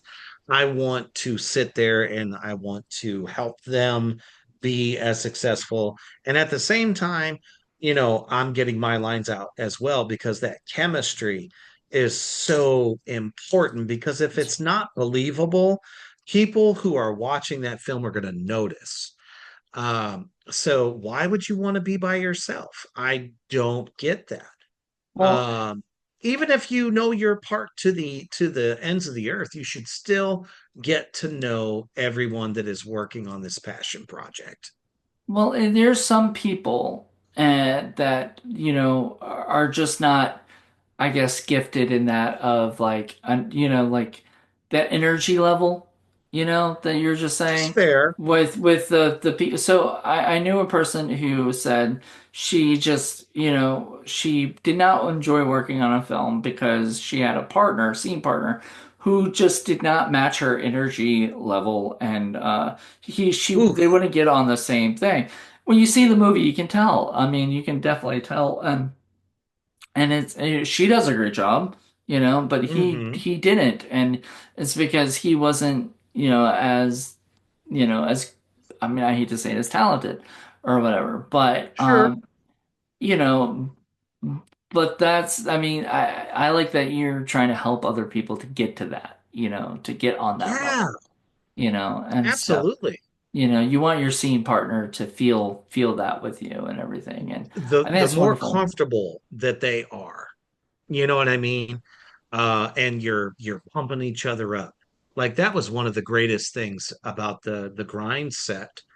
I literally walked in not knowing most of the people in the room, other than the director who I had contact with, one of the stars, and well, actually, no, I take that back, two of the stars, and everyone I talked to, and I never like went off and just stayed in a corner, until my scene. I Mhm. was watching every aspect. I wanted to see every performance, because to me that just builds more excitement and pumps me up because it's leading up to what my scene is. Even though I did all my scenes mostly by myself, especially in the creature suit, but everyone was so welcoming. Good. Sometimes, it's as simple as just saying, "Hi, I'm so and so. It's a pleasure to meet you. It's an honor to work on this set." And the next thing you know, you're like best fucking friends. What the Hmm. hell is wrong with that? Because you're all there to do the same thing. You're excited about it. Um, and everyone's just, not every set's going to be that way. I'm not going to say that. You know what I mean? It's not going to be like what I experienced, but um, I think it's a good blueprint on how a set can run successfully if everyone's invested, at the same time. Hmm. Yeah, definitely. Well, thank you so much, Steve. Thank I had you. a blast chatting with you. Always, brother. This has been fun. I'm looking forward to all the projects. Like I said, they're all of a sudden they're all gonna come out, and you're gonna be like, oh, now I got like a million things that I'm still promoting. That's gonna be out at once. So it's gonna be wonderful to see, and Hell yeah. I can't wait. And some you said like some will probably take a little longer, but that's the name of the game. One of my projects is taking 15 years, or I whatever. feel that. I So feel it's But I mean, there's a couple things that, viewers out there that can check out now, and it's free. On YouTube, Attack of the Corn Zombies, Return of the Corn Zombies, the Red Huntress series, episode 1 and 2, you can still catch on YouTube for free. All you got to do is go there. Um, and Grind is officially out, and you can actually get a physical copy from me. And I'm working on, once the theater run is over, I will be doing a invitational, buy a e-ticket to watch that film with me on Reaper's Underground. It's going to be a private event. Obviously, it's not going to be live. Um, right. and we got more coming up. Creep Footage 4 and 5 drops on Halloween night, Nice. and everybody will be able to catch that. And Stoner Snake, as far as I know, is coming up here in the next couple months also. So it's a good year. I I Finally. it was so funny. I was talking to Daryl on through I like love Daryl. message. Yeah, I He's so love Daryl. great. He's one of the best people. Love But him. I was talking to him on voice chat, and Yeah. I kept calling Stoner Snake Stoner Snake, Ah, because how I it's did that written. as a joke when I interviewed him on my Reaper's Underground podcast. He's like, it's just Stoner Snake, man. I know that's what he said. That's how he said it too to me. Because I got him on the thing, and he was it's just Stoner Snake, man. And I was like, He what? I thought it was more fun saying Stoner Snake. thought so too. He's like, no, it's an ode to the original film back in the day. And I was like, yeah, I get that, but still, it's fun to say. It's fun to say. Why are you gonna bring down my horse, man? Like I was enjoying myself, but Right. I was enjoying it. But it's cool. I'm still gonna call it that, just not Hell in yeah, front of me him, I too. guess. Not gonna lie. I'm sure he loves hearing that from us, but Yup. whatever. Daryl will get used to We love it. you. We love you, Daryl. You're a good dude. Yeah, I'm looking forward to everything he's doing. He's got a whole slate of films Oh yeah. and stuff. I'm just really happy. And weren't you guys both at the Gross Fest this year? Or what do you? Unfortunately, wasn't able to make it Oh, due dang. to travel problems, but I will definitely be there next summer. I'm So, hoping to be there next summer too. oh, It's just yay. I'm That'll be hoping. awesome. I think I said I was hoping to be there this past summer, but Mhm. like things got way too crazy, and I Life think happens. Yes. yeah. But I was talking to Unfortunately. Paul, and I was like, thinking about Gross Fest, and he was like, well, we will have, we were planning to have Scary Story Volume 2 done then, so we'll have something to promote and show Awesome. off and sell, so hopefully we'll be Well, I can guarantee, that I will promote that from my booth as well. nice. Well, and we'll have and hopefully we'll already finished shooting Hell Watch Guardians. I'm Oh, hoping. hell yeah. Yeah, that'll That'd be be awesome. fantastic. Yeah. And then we can promote that too. Fuck yeah. I call it the Marvel of Horror because like and It that's doesn't get better than that, in my yeah. opinion. When Marvel does their horror, I guarantee it's not going to be, I don't know. It Nope, won't be as nowhere much near as fun. cool as what you've created. That's right. Hopefully, don't raise me up yet. You haven't even seen the script yet, so That's well, yeah. okay. I Uh, just know. all right. Well, thank you I have an so eye for much. talent. Thank you so Absolutely. much. You were Thank you. awesome. And everybody else, go check out all of Steve's projects, all the stuff he's mentioned that he's got going on, all the stuff coming out, and as well as like, I mean, you got things that are in the works. So, I mean, you're busy, busy, busy. So Yes, sir. keep being that way. Uh-huh. And everybody, yeah, check out his links. I'll link some of this stuff down the bottom so people can check out. And thank you. So, Thank uh, you. everybody Appreciate you. else, join me. I think I'm gonna be doing another one this month, but don't I haven't recorded it, so I have no idea. I'm hoping, but we'll see. But if not, it'll be probably another one in October. So thank you guys so much for checking us out, and join me soon for another episode. Until then, everybody, bye. Dang, heavy.